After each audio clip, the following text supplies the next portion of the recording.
Similar sad injury news for my Detroit Tigers, as they've been plagued with several injuries in this preseason already. The most concerning of which is Parker Meadows, who I picked to be Rookie of the Year last year. And he got off to a horrible start and was actually sent down to AAA Toledo.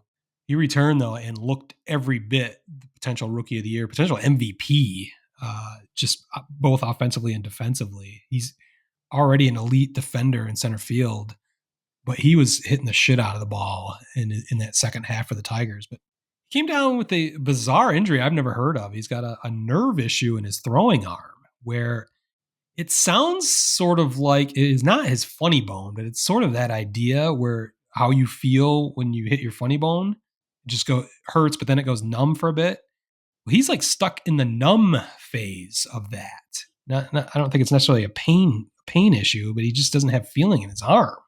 And there's been reports that there's good and bad news about that. The good news is it will come back, and it will not. That feeling will come back. It's not like a chronic injury that's going to cause him issues. When it comes back, he's going to be just fine. The problem is, it's as likely that the feeling comes back this second or 6 weeks from now. There's no way to know when that feeling will come back. It could be any time.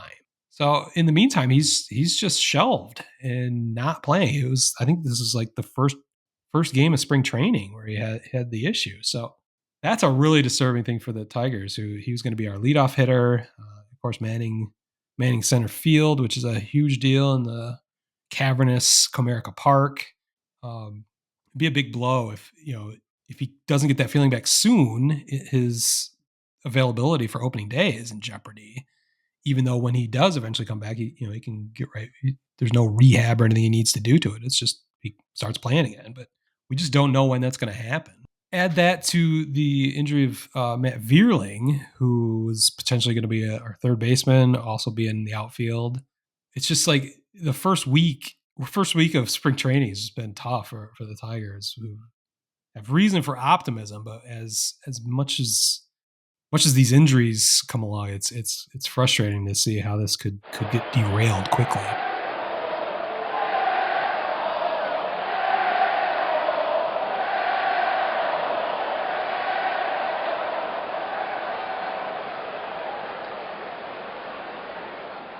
Word Hole Media.